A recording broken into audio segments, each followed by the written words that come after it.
2 सितंबर 2020 को पूर्णिमा के दिन सप्रेम जय गुरुदेव। देखो प्रेमियों, छोटा बच्चा होता है तो उसको हाथ पकड़ करके चलाते हैं, खाना सिखाते हैं, पहनना सिखाते हैं, रहना सिखाते हैं, बोली बानी बोलना सिखाते हैं, तो तरीका सब सिखाते हैं। लेकिन जब वो बड़ा हो जाता है तब उसको छोड़ देते हैं कि अब तुम अपने हिसाब से रहो, अपने हिसाब से जब भूख लगे तब खाओ, कपड़ा की ज़रूरत हो तब पहनो। अब तुम समझदार हो गए हो, उस हिसाब से तुम चलो अपने दिल दिमाग और बुद्धि के अनुसार, और दूसरों को चलाओ। जो अबोध हैं बच्चे, जिनको जानकारी नहीं है, उनको जानकारी कराओ। जो बहुत छोटे हैं उनको उंगली पकड़ करके चलना सिखाओ। तो आप लोगों में बहुत से लोग ऐसे हैं कि जिनको गुरु महाराज ने उंगली पकड़ करके संगत में चलना सिखाया, रहना खाना पीना सिखाया, भजन भाव भक्ति करना सिखाया। तो अब आपको सिखाने की ज़रूरत नहीं है, आपको अब कुछ बताने की ज़रूरत नहीं है। आप लोग गुरु के वचन को हमेशा याद रखो। गुरु ने जिस तरह से बताया, समझाया, सिखाया, और आज आपके अंदर भाव पैदा हुआ कि भाई गुरु के संदेश को सुना जाए, गुरु के द्वारा मान्यता प्राप्त व्यक्ति के मुंह से सुना जाए, उनको देखा जाए। तो आप इन वचनों को याद करो गुरु महाराज के, और लोगों को भी बताओ, लोगों को भी समझाओ। आपको बार बार समझाने की अब हम ज़रूरत महसूस नहीं कर रहे हैं, आपको तो हम याद दिला रहे हैं, आपको बता रहे हैं कि आप इस परमार्थ के रास्ते पर चलो। लेकिन ये ज़रूर कह रहा हूँ कि सावधानी से चलो और सावधानी से चलाओ लोगों को, क्योंकि ये जो दुनिया है, ये माया की जो चीज़ें हैं, यह सब आपको छलने वाली चीज़ें हैं, लूटने वाली चीज़ें हैं। कि जैसे किसी का सामान चला जाता है, चोरी हो जाती है, ठगी हो जाती है, कोई छीन लेता है, तो कहते हैं कि लूट गए, लुटेरे मिल गए। तो जब कहीं लुटेरे ज़्यादा रहते हैं तो लोग आगाह करते हैं, भाई संभाल करके जाना, दिन दिन में चले जाना, रात को मत जाना, नहीं तो रात को चोर लगते हैं, ठग लगते हैं, लुटेरे लगते हैं। मेला में जाना, होशियारी से रहना। तो ये बात ज़रूर आपको याद कराऊंगा कि आप होशियारी से इस दुनिया में रहो, क्योंकि ठगों ने डेरा डाला है, काल के इस देश में उसने जाल फंसा दिया है कि कहीं न कहीं से फंस जाओ। एक जगह से बच जाओ तो दूसरी जगह फंस जाओ, तीसरी जगह फंस जाओ। तो फंसने से आप बचो, आप अपने दिल दिमाग को सही रखो, बुद्धि का प्रयोग करो, संत मत के हिसाब से चलो, संत की बातों को याद रखो, सत्संग के वचन को याद रखो, खान पान सही रखो, साथ सही रखो, नहीं तो बुद्धि के ऊपर उसका असर आ जाएगा, अन्न का दोष आ जाएगा, साथ का असर आ जाएगा, और फिर आपकी बुद्धि उसी तरह की हो जाएगी। परमार्थी वचन को आप भूल जाओगे और स्वार्थी भाव आप में आ जाएगा। फिर आप कितना भी किसी को समझाओगे, कितना भी बताओगे, तो उसका प्रभाव नहीं पड़ेगा। आपके अंदर कितनी भी योग्यता आ जाए, कितना भी समझाने बताने के तरीके आ जाएं, बातों को आप उसी तरह से समझा दो जिस तरह से परम पूज्य स्वामी जी महाराज समझाते थे, लेकिन 1-2 दिन 4 दिन समझाओगे, उसके बाद स्वार्थपरता लोगों को बातों से मालूम पड़ जाएगी, फिर स्वार्थ सिद्ध करने की इच्छा जग जाएगी, बस आपका प्रभाव खत्म हो जाएगा। और नए आदमी अगर समझ लो उन बातों को सुनेंगे, समझेंगे, तो जैसा दवा बेचने वाला होता है, मदारी तमाशा दिखाने वाला होता है, वो लोगों को इकट्ठा करता है, और जब लोग उसकी बातों से प्रभावित हो जाते हैं तो अपने सामान को बेच देता है तमाशा दिखा करके, फिर जो लोगों के जेब से पैसा निकाल लेता है तौर तरीके से। तो इस तरह से जो आजकल लोग कर रहे हैं, धर्म का वोट लेकर के, आप फिर समझो गुरु का वोट लेकर के, बढ़िया बढ़िया सत्संग लच्छेदार सुना करके, और उसके बाद में फिर धन के लोभी धन को ले लेते, अस्मत के लोभी अस्मत लूट लेते, और कि हर तरह से यानी स्त्री और पुरुष को एक तरह से जैसे नंगा आदमी हो जाता है, कुछ नहीं रह जाता, ऐसा कर देते, तो उसी के श्रेणी में आप भी आ जाओगे। उसी तरह से आपको भी लोग समझने लगेंगे, आपके मिशन को लोग समझने लगेंगे। इसलिए जो आप उपदेशक हो, जो समझाने बताने वाले हो, आप जो अपने को प्रौढ़ यानी अपने को संकट में जवान समझ रहे हो कि अब हम जानकार हो गए, समझदार हो गए, और महाराज जी कह रहे हैं लोगों को बताओ और समझाओ, तो हमको ये काम करना चाहिए। तो आपको ये हमको ये कहना है कि अगर भजन नहीं करोगे, ध्यान सुमिरन नहीं करोगे, दूसरे से कहोगे, तो आपका असर नहीं पड़ेगा, क्योंकि भजन ध्यान सुमिरन करने वाले का चेहरा मोहरा, बोली बानी, व्यवहार, क्रियाकलाप ये सब बदल जाता है, और नहीं तो अंग अंग से उसके यानी समझो कि काल और माया का यानी प्रभाव दिखाई पड़ने लगता है। न अंग अंग से दिखाई पड़े तो कहीं न कहीं यानी लोभ लालच का, कहीं न कहीं मान प्रतिष्ठा का, ये जो इच्छा है वो लोगों के सामने जग ही जाती है, तो प्रभाव कम हो जाता है। इसीलिए जो उपदेशक हो, जो समझाने बताने वाले लोग हो, आपको तो बहुत होशियारी से चलना है और संगत को चलाना है होशियारी से। आपको तो ये समझना है कि तलवार की धार पर हम चल रहे हैं। जिस तरह से पतली रस्सी तमाशा दिखाने वाला बांध देता है और लड़का या छोटी लड़की को उस पर चढ़ा देता है और कहता है एक तरफ से दूसरी तरफ ऐसे ऐसे बैलेंस करके चले जाओ, तो वो बैलेंस करता है, लेकिन नीचे वो ध्यान रखता है कि कहीं हमारा पैर फिसले ना, कहीं हम रस्सी से इधर उधर ना हो जाएं। और जो चढ़ाने वाला है वो भी बराबर ध्यान रखता है कि गिरने लगे तो हम इसको पकड़ लें।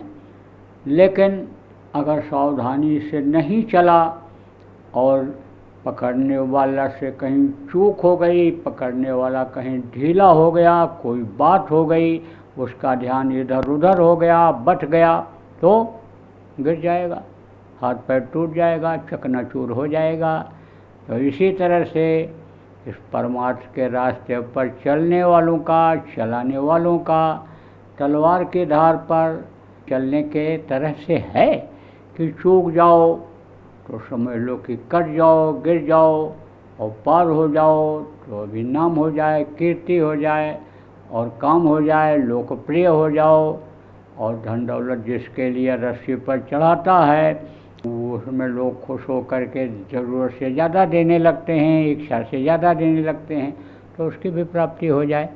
इसलिए आप सबको आज होशियारी की बात बताऊंगा। देखो प्रेमियों, इस समय पर किसका मन कहाँ खराब हो जाए। 2 चीज़ों के लिए, 3 चीज़ों के लिए प्रमुख रूप से लोगों का मन डिग जाता है। एक तो लोभ लालच में धन के आ जाते हैं, दूसरा चारित्रिक पतन हो जाता है। चाहे औरत हो चाहे आदमी हो, कब किसका मन खराब हो जाए, चाहे जवान हो चाहे बुढ़ा हो, कब किसका मन खराब हो जाए और परमात्मा के रास्ते से डिग जाए, परमात्मा के रास्ते से अलग हो जाए। इसलिए होशियारी रखने की ज़रूरत है। और जितना भी लोभ लालच में पड़ोगे उतने ही फंसने के चांस ज़्यादा रहेंगे। यहाँ लाभ और मान क्यों चाहे, पड़ेगा फिर तुझे देना। ये परमार्थी रास्ता है, इसमें लाभ और मान की इच्छा मत रखो। आप कहते हो हम परमार्थी हैं, हम धर्म का काम करते हैं, हम आध्यात्मिक लाइन के आदमी हैं, लेकिन कूट कूट करके छाएँ भरी हुई हैं दुनिया की शोहरत की, दुनिया के संपत्ति की, धन की, काम क्रोध का भाव भरा हुआ है। तो आप समझो कैसे परमार्थी माने जाओगे। तो परमार्थी बनने के लिए आपको होशियारी से चलना है, होशियारी से रहना है, और नहीं तो सारी परमार्थ की कमाई आप देखो इतिहास उठा करके और 1 मिनट में ख़त्म हो गई, देर नहीं लगा। तो ये है मदीन युग। कलयुग जो है मदीन युग कहलाता है, इसमें मलिनता बहुत ज़्यादा है। तो इस मलिन युग में समय को बहुत ही सावधानी से सब लोगों को पार करने और लोगों को करने की प्रेमियों ज़रूरत है। आप लोगों से गुरु महाराज की बहुत इच्छाएं हैं, उम्मीद हैं, अब भी पहले भी थी। कितना मेहनत किया आप बहुत से लोगों के, जो आप जवान हो इस समय, आप अपने पिता सत्संगी के औलाद हो, माँ सत्संगी के औलाद हो, माँ बराबर ये कामना करती रही, इच्छा करती रही, गुरु महाराज से आशीर्वाद लेती रही कि हमारा लड़का अच्छा बन जाए, नेक बन जाए, और उनकी दया हुई। आप कुछ लोग इसमें ऐसे भी हो जिनको उम्मीद भी नहीं थी कि हम इस जगह पर पहुंच पाएंगे, हमारी इतनी कमाई हो पाएगी, हमारा इतना नाम हो पाएगा और हम अपने इस मिशन में सफल हो पाएंगे। लेकिन दया ऐसी हुई कि उम्मीद नहीं थी तो भी आप उम्मीद लेकर के आगे बढ़े और उम्मीद से अधिक सफलता मिली। तो इसलिए गुरु महाराज ने आपको आशीर्वाद दया नहीं दिया कि आप अपने लिए ही करते रह जाओ, दूसरों के लिए न कर पाओ, गुरु महाराज के मिशन में आप भागीदार न हो पाओ, आप उनके लिए कुछ न कर पाओ, इसलिए नहीं किया। उन्होंने तो इसलिए दया दिया, दुआ दिया, आशीर्वाद दिया, आपको के पढ़ने लिखने में मदद किया, आपके जीवन में तरक्की करने के लिए भौतिक रूप से दया किया कि हमारे लिए, हमारे मिशन के लिए ये किसी दिन काम आ जाएंगे। तो आप इस पर विचार करो। और गुरु महाराज का ये जो इस धरा पर ही सतयुग उतर आएगा, धरा पर जो सतयुग लाने का गुरु महाराज का निशाना रहा है, पहले रहा, अब भी है, तो इसमें आप सहयोग करो। एक साध ले गए तो इसी से सब सध जाएगा। अगर इस धरती पर सतयुग आ गया, सतयुग का वातावरण हो गया, तो सारी समस्याएं सुलझ जाएंगी। फिर इस तरह की परेशानी आप किसी को नहीं रह जाएगी, सारी परेशानियां दूर हो जाएंगी। इसलिए भौतिक रूप में आप इस काम में लगो, जितना अपने शरीर से, हाथ पैर से, आँख कान से, दिल दिमाग बुद्धि से आप कर सकते हो, आप करो। दूसरा काम यह है कि शरीर के रहते रहते अपनी इस जीवात्मा को उस परमात्मा तक पहुंचा दो। वहाँ अपनी कोई एक जगह बना लो कि जिस शरीर छूटने के बाद आपको वहाँ भी इसी तरह का, जैसे सुख और शांति का खा पी करके शरीर से अनुभव करते हो, इसी तरह से आत्मा को भी अनुभव मिलने लग जाए जाने के बाद वहाँ पर। तो वो स्थान अभी से रिजर्व करा लो, अभी से बनवा लो। जिस तरह से तीर्थ स्थानों पर बहुत से लोग कोठरी बनाते हैं, घर खरीद लेते हैं कि जब हम जाएंगे तब हम वहाँ रहेंगे, ऐसे ही एक तीर्थ स्थान सतलोक को भी आप मान लो और अभी से वहाँ अपना स्थान बना लो, अभी से रिजर्व कर लो कि जिससे शरीर छूटने के बाद आपको की वो जगह मिल जाए और आप जन्म मरण से छुटकारा पा जाओ, नरक 84 से छुटकारा पा जाओ। तो आपसे मुझे आज की तारीख में यही कहना है, पूर्णिमा के दिन हमको यही कहना है। देखो प्रेमियों, जब सत्संग चलता है या कुछ संबोधित किया जाता है तो आप हमको देखते हो, टीवी में आप देखते हो, आप यूट्यूब पर देखते हो, जब सीधा लाइव होता है तो आप हमको देखते हो, आपकी इच्छा रहती है। मैं भी ऐसे इच्छा रखता हूँ देखने की, लेकिन आपको संतुष्टि नहीं होती होगी कि देखने की इच्छा रखते हैं या ये देखते हैं। देखने की इच्छा रखते हैं तो हम देखते हैं।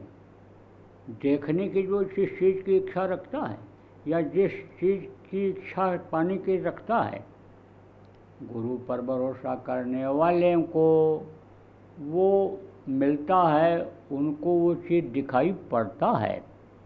तो हम तो गुरु महाराज को सक्षम मानते हैं, गुरु महाराज को सर्वोपरि मानते हैं, गुरु की दया को जानते हैं, गुरु की दया जो मिल रही है वो उसको ग्रहण करते हैं। तो आप ये मत सोचो कि हमको नहीं देख रहे हैं, हम सबको देख रहे हैं। तो किसी दिन मान लो कोई लाइव ही होता है तो आप उसमें संतोष कर लो, संतुष्ट हो जाओ कि मान लो हमको नहीं देख रहे हैं तो महाराज जी कह रहे हैं तो देख रहे हैं, तो मैं देखता हूँ। आप समझो कि आप अपने रिश्तेदारों को नहीं देखते हो, दूर रहते हैं। बच्चा नौकरी करने चला गया, परिवार का कोई आदमी आपसे दूर चला गया तो आप उसको रोज़ नहीं देखते हो। घर में रहने वालों को रोज़ देखते हो, लेकिन उसको नहीं देखते हो। लेकिन जब याद करते हो तो चेहरा सामने आ जाता है। अब आप इस चीज़ को तो समझते हो कि चेहरा याद आ गया, उसका चेहरा सामने आ गया, लेकिन इन बाहरी आँखों से नहीं देख सकते हो। लेकिन अंतर की जो आँख आपको बताई गई, तीसरी आँख बताई गई, वो खुल जाए तो वही चेहरा भी सामने आ जाएगा। ध्यान करने के लिए जो बताया जाता है, धनियों का ध्यान करो, गुरु का ध्यान करो, तो जब ध्यान लगाते हो और आँख खुलती है, कर्म हटते हैं, तो देखो दर्शन होता है कि नहीं होता अंतर में। ऐसे ही आपको समझना चाहिए। तो प्रेमियों, इस बात की कोई मलाल मत रखो कि भाई हमको महाराज जी नहीं देख पाए, इस बात का मलाल मत रखना। तो अब देखो धीरे धीरे संगत बहुत बढ़ रही है और इस सिस्टम में जुड़ने में भी दिक्कत होती है, बहुत देर लगता है, लोगों को भी जुड़ नहीं पा रहे हैं क्योंकि ये जुड़ने वाले बहुत ज़्यादा लोग हो गए। तो इस सिस्टम को चेंज भी किया जा सकता है। तो लाइव होगा, बोला जाएगा। पूर्णिमा को जो और अवसर हैं, त्योहारों को, इतवार को, जब जो आप चाहोगे तो बोला जाएगा। लेकिन आपको इस तरह से हम देखें और आप हमको देखो, यह कोई अब आगे ज़रूरी नहीं रहेगा। आप तो गुरु को याद करो, गुरु के बताए रास्ते पर चलो, तो जो इच्छाएं आपको हमको दिखाने की, हमको देखने की रहती है, गुरु तो आपकी ऐसे पूरा करेंगे। गुरु पर भरोसा रखो, विश्वास रखो, मालिक पर भरोसा रखो, मालिक पर विश्वास रखो, और कर्म जो आपका बनता है मनुष्य शरीर धारण करने का, गृहस्थ आश्रम में रहने का, उस कर्म का सब लोग पालन करते रहो और अपना काम बना लो। जीवात्मा को अपने वतन घर पहुंचा दो, दोबारा फिर इधर दुख झेलने के लिए दुख के संसार में आना न पड़े। तो बोलो जय गुरुदेव।